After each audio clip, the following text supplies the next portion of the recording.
ইহুদিরা কি সেই বনি ইসরায়েল, নাকি এটি একটি প্রোপাগান্ডা? হাজার হাজার বছর আগে মধ্যপ্রাচ্যের মরুভূমিতে শুরু হয়েছিল এক মানুষের ইতিহাস, যার নাম ছিল হযরত ইব্রাহিম আলাইহিস সালাম। তিনি ছিলেন একেশ্বরবাদে বিশ্বাসী একজন নবী এবং তার দুইজন ছেলে ছিলেন, এবং একজন ছিলেন হযরত ইসমাইল আলাইহিস সালাম এবং ইসহাক আলাইহিস সালাম।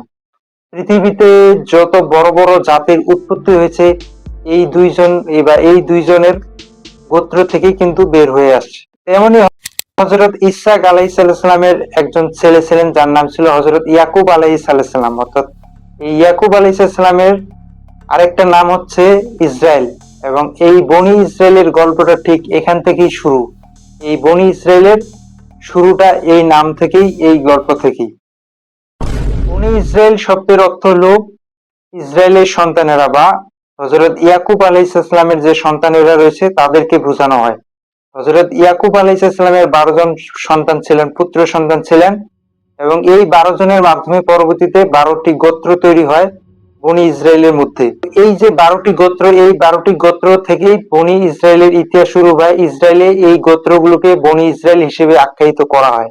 তো এই বনি ইসরায়েলরা একসময় মিশরে বসবাস করত, এবং সেখানে ফেরাউদের দাসত্ব এবং অত্যাচারে তারা অনেক বেশি নিষ্পেষিত ছিল, এবং সেখান থেকে তাদেরকে মুক্তির জন্য আল্লাহ তাআলা একজন মহান নবী তাদের মধ্যে প্রেরণ করেন। তিনি হচ্ছেন হযরত মুসা আলাইহিস সালাম, এবং এই মুসা আলাইহিস সালামের নেতৃত্বে সে সময় বনি ইসরায়েলের যে অনুসারীরা ছিল তারা কিন্তু সেই মিশর ত্যাগ করে চলে আসেন।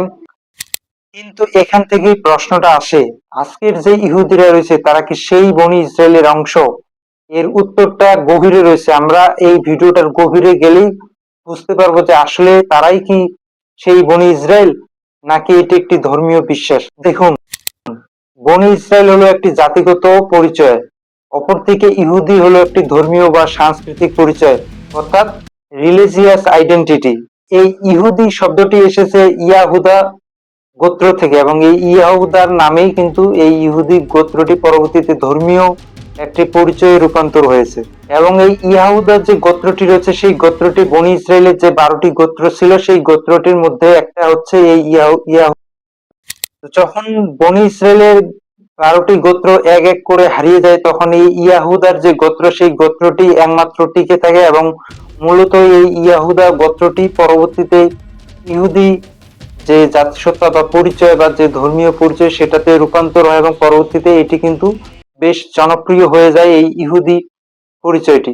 অর্থাৎ এখানে আমরা বলতে পারি ইহুদি মানেই বনি ইসরায়েল নয়, কিন্তু ইহুদিদের যে ঐতিহাসিক অংশ সেটি কিন্তু এই বনি ইসরায়েল গোত্রের মধ্যেই তৈরি হয়েছে।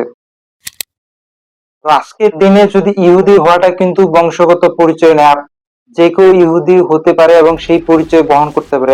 সুতরাং আধুনিক যুগের বর্তমান সময়ের যে ইহুদিরা রয়েছে, ইহুদি মানে কিন্তু সেই বনি ইসরায়েল অংশ নয়, কিন্তু ঐতিহাসিকগত দিক থেকে ইহুদিদের অধিকাংশই কিন্তু সেই বনি ইসরায়েল গোত্রেরই অংশ।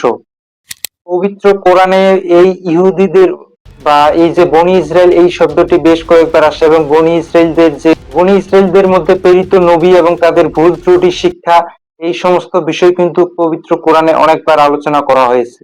অন্যদিকে বাইবেলে এই বিষয়টি বলা হয়েছে, ওল্ড টেস্টামেন্ট, বাইবেলের যে ওল্ড টেস্টামেন্ট রয়েছে সেখানে কিন্তু এই বনি ইসরায়েলদের কথা উল্লেখ করা হয়েছে, এবং বিস্তারিত বর্ণনা কিন্তু সেই ওল্ড টেস্টামেন্টে কিন্তু উল্লেখ করা আছে। সুতরাং আমরা পরিশেষে এটা বলতে পারি যে বনি ইসরায়েল সমান সমান হচ্ছে হযরত ইয়াকুব আলাইহিস সালামের বংশধর। অপরদিকে ইহুদি হচ্ছে একটি ধর্মীয় পরিচয় বা সাংস্কৃতিক পরিচয়, যেটি একটা পরিবর্তিত ধর্মতে রূপান্তরিত হওয়া একটি পরিচয়। তাই আমরা বলতে পারি সব ইহুদি বনি ইসরায়েল নাও হতে পারে, বিশেষ করে বর্তমান আধুনিক সময়ের যে ইহুদি। কিন্তু আমরা যদি দেখি ঐতিহাসিক ভাবে এই ইহুদিদের অনেকেই কিন্তু সেই বনি ইসরায়েলের রক্তধারা কিংবা সেই বংশধরদের মধ্যে রয়েছে। আপনার কাছে কি মনে হয় যে বর্তমানে যে ইহুদিরা রয়েছে তারা কি বনি ইসরায়েলের অংশ কিনা, সেটি কমেন্টে জানাবেন। আর ট্রুথ বিহাইন্ড দ্য বিডি এই চ্যানেলটি সাবস্ক্রাইব করবেন। ধন্যবাদ সবাইকে।